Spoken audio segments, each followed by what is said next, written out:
नमस्कार। ये डेटा क्या कहता है कि एक नए एपिसोड में आप सब लोगों का स्वागत है। मैं हूं अजय प्रकाश। कल यानी 30 नवंबर को तेलंगाना के असेंबली के चुनाव हुए और जैसे ही 5:30 बजे जब चुनाव खत्म हुए, उसके बाद एग्जिट पोल्स की एक बाढ़ सी लग गई। अगर आपने यूट्यूब उस समय देखा होगा तो केवल एग्जिट पोल्स पर ही हर चैनल पर डिस्कशंस चलते रहे और ये देर रात तक चलते रहे। और जहां तक ओपिनियन पोल्स और एग्जिट पोल्स का सवाल है, तो उनकी हिस्ट्री कुछ ऐसी रही है कि वो गलत ज़्यादा होते हैं और ठीक कम। और इस बार के भी एग्जिट पोल्स कुछ इसी प्रकार के हैं। मैं उदाहरण के तौर पर आपको एक एग्जिट पोल दिखा रहा हूं छत्तीसगढ़ का। अगर आप एग्जिट पोल्स को फॉलो कर रहे हैं तो आपने देखा होगा कि क्लियर रुझान या ट्रेंड छत्तीसगढ़ और तेलंगाना केवल दो स्टेट्स में ये बताया गया है कि वहां पर मोस्ट लाइकली कांग्रेस पावर में आ रही है। और बाकी तीन जगह एक कंफ्यूजन सा क्रिएट हो गया है। आधे पोल्स कुछ बोलते हैं, आधे कुछ और बोलते हैं। तो फिलहाल मैं उनके बारे में बात भी नहीं करूंगा। अगर आप ये एग्जिट पोल्स को फॉलो कर रहे हैं तो एक चीज आपने जरूर नोटिस की होगी कि इनका डेटा प्रेजेंट करने का तरीका कुछ अनोखा ही होता जा रहा है। यहाँ पर मैं एबीपी न्यूज सी वोटर का एग्जिट पोल दिखा रहा हूँ छत्तीसगढ़ के लिए, जो कल आया था। इसमें इनके मुताबिक बीजेपी को 36 से 48 सीट्स मिलेंगी। 12 सीट का मार्जिन है।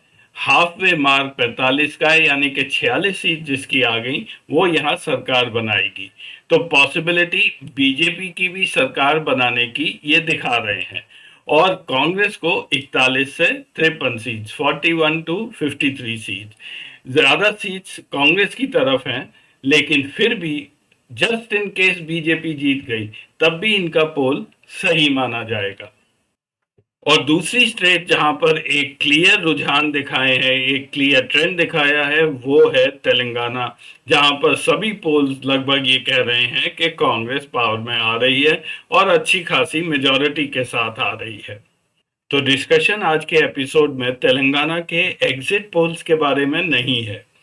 डिस्कशन ये है कि जैसा कि एग्जिट पोल्स कह रहे हैं और यहाँ पर ये उम्मीद जताई जा रही है कि कांग्रेस की सरकार आ रही है, और अगर वैसा ही हुआ तो हमारे मुख्यमंत्री श्री के चंद्रशेखर राव गारू, उनकी स्ट्रेटजी कहाँ पर गड़बड़ा गई। आगे बढ़ने से पहले हमेशा की तरह आप लोगों से निवेदन है कि अगर आपको हमारे कार्यक्रम अच्छे लगते हैं तो चैनल को सब्सक्राइब अवश्य करें। और अगर ये एपिसोड आपको पसंद आए तो अपने दोस्तों के साथ भी शेयर करें। धन्यवाद।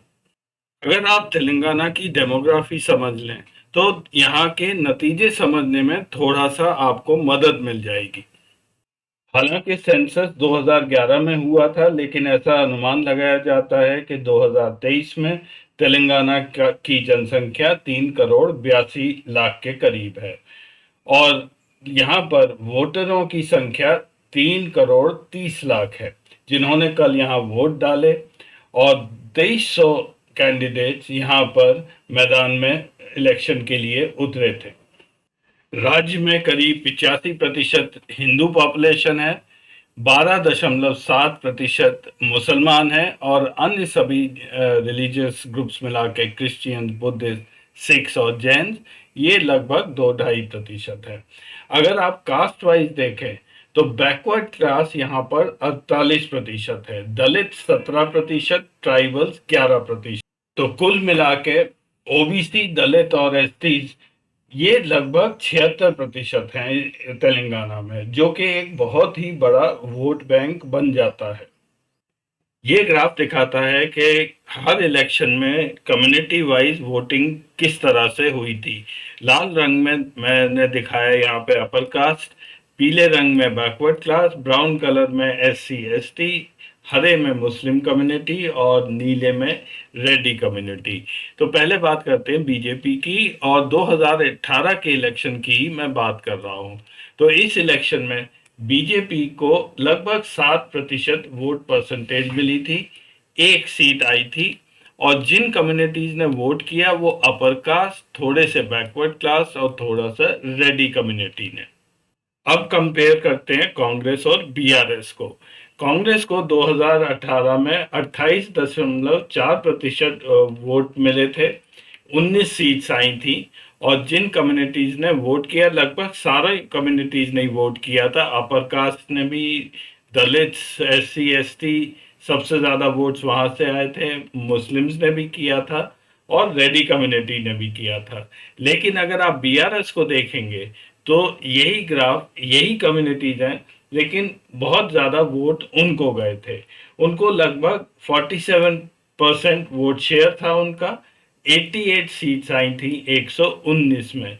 उनको रेड्डीज ने, अगर आप देखेंगे तो लगभग एक स्प्लिट था, दोनों कांग्रेस और बीआरएस के बीच में लगभग आधा आधा स्प्लिट हो गई थी। यही हाल मुस्लिम्स का भी हुआ था।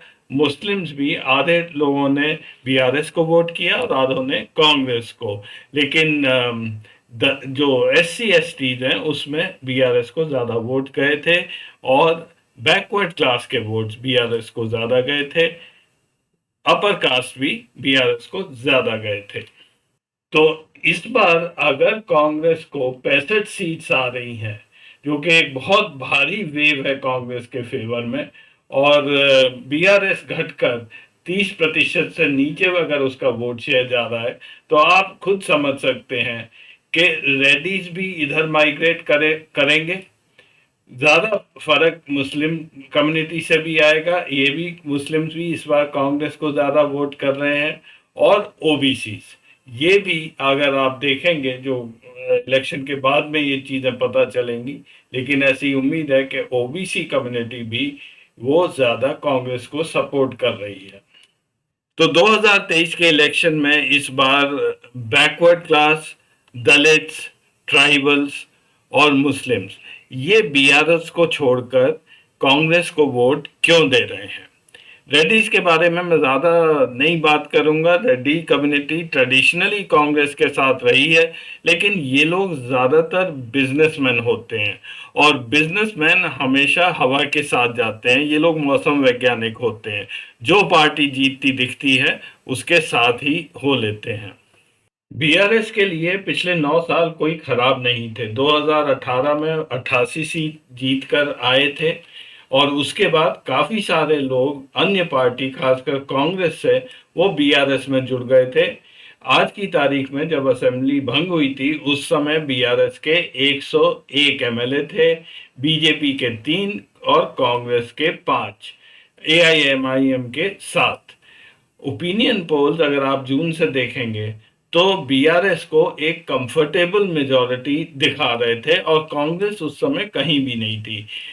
हर ओपिनियन पोल में बीआरएस धीरे धीरे नीचे आती गई। ये पिंक कलर में बीआरएस का ग्राफ है। यहाँ पर ओपिनियन पोल्स दिखाए हैं ये 3, और एग्जिट पोल आते आते लगभग उनको 40 सीट्स मिल रही हैं और वो पावर से बाहर जा रही हैं। कांग्रेस का नीले रंग में ग्राफ है, जो कहीं भी नहीं थे। जून में केवल 7 सीट्स मिल रही थी, लेकिन आप देखेंगे धीरे धीरे लगातार वो ऊपर बढ़ते गए और अब ऐसा अनुमान है उन्हें 65 सीट मिलेंगी और वो पावर में आ रही है। और बीजेपी का ग्राफ भी बीच में थोड़ा सा उठा था सितंबर में, लेकिन उसके बाद वो कम हो गया। और उसका कारण यही बताया जाता है कि ये वो समय था जब यहाँ के स्टेट प्रेसिडेंट जो बीजेपी के थे, संजय कुमार बंडी, उनको हटा दिया गया और उनकी जगह किशन रेड्डी को यहाँ प्रेसिडेंट बनाया गया। तो जैसा एग्जिट पोल्स दिखा रहे हैं, इतना बड़ा स्विंग कांग्रेस के फेवर में क्यों हो रहा है?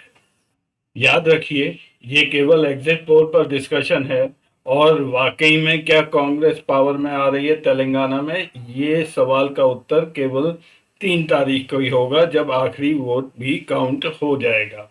जहां तक मेरा ओपिनियन है, कांग्रेस और बीआरएस के बीच में एक टक्कर का मुकाबला रहेगा और ये अभी क्लियर नहीं है कि कौन सी पार्टी यहाँ पर सरकार बनाएगी।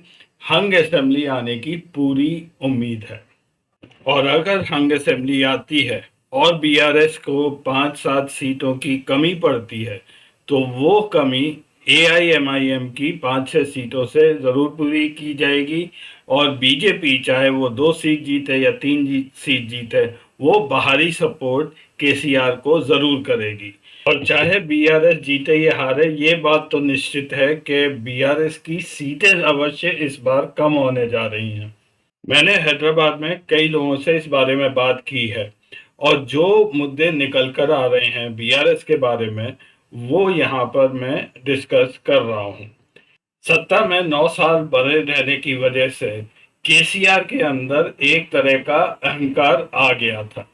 वो लोगों से मिलते नहीं थे, यहाँ तक कि अपने मंत्रियों से भी वो मिलते नहीं थे। उन्होंने एक दूरी मेंटेन की हुई थी।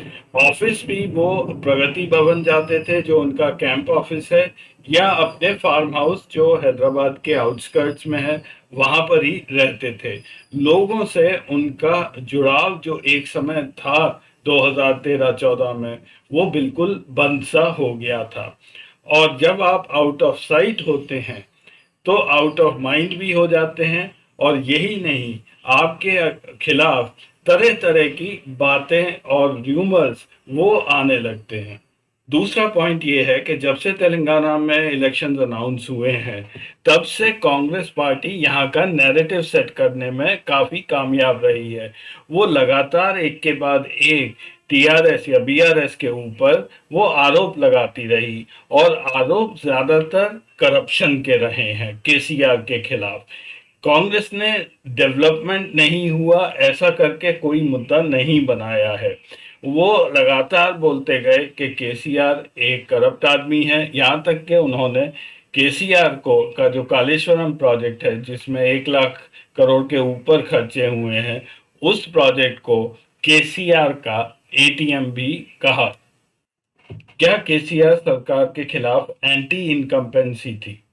इस मामले में दो बातें कही जाती हैं। सबसे पहला तो ये कि जब कोई सरकार 9 साल तक पावर में रहेगी, तो लोगों के एक्सपेक्टेशंस बढ़ जाते हैं, खासकर अगर वो सरकार काम कर रही हो। केसीआर ने भी लोगों के लिए बहुत काम किया है। उन्होंने कई ऐसे लाभार्थी स्कीम चलाई जिससे लोग खुश हैं, लेकिन वो अब और ज़्यादा मांगने लगे। दूसरी चीज़ ये थी कि लोगों का गुस्सा केसीआर के खिलाफ इतना नहीं था। गुस्सा उनके लोकल लीडर्स या लोकल एमएलएज या ज़िला परिषद के जो वहाँ पे चेयरमैन हैं या कार्यकर्ता हैं, उनके खिलाफ ज़्यादा रहा, क्योंकि इन लोगों को केसीआर कंट्रोल नहीं कर पाए। वहाँ पर करप्शन बहुत ज़्यादा होने लगा था। यहाँ तक कि एक आध जो स्कीम लोगों ने गिनाई है, शादी मुबारक स्कीम, जिसमें यहाँ की सरकार 1 लाख रुपए से थोड़ा ज़्यादा हर शादी करने वाले लड़की को देते हैं। उसमें ऐसा कहा जाने लगा कि वहाँ पे एजेंट्स आ गए और वो 30 से 40% वो पैसा वो लोग ले जाते थे, केवल उनको ये पैसा सरकार से दिलाने के लिए। चौथे नंबर पर हम बात करेंगे कि बीआरएस का मुस्लिम वोट बैंक उनको छोड़कर क्यों जा रहा है।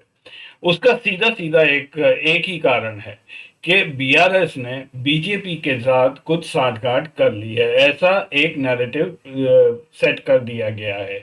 और नैरेटिव ही नहीं, इसके कई प्रमाण भी हैं कि संजय कुमार बंडी को हटा लिया गया, केसीआर के खिलाफ बीजेपी जो जोर शोर से बोलती थी वो खत्म हो गया, बीजेपी एक तरह से विड्रॉ कर गई, कविता के खिलाफ ईडी का केस वापस हो गया। तो सबको पता चल गया कि बीआरएस और बीजेपी एक ही हैं। तो जितना मुस्लिम वोट बैंक था वो बीजेपी को तो वोट देगा नहीं, इसलिए उन्होंने बीआरएस से भी अपना हाथ खींच लिया।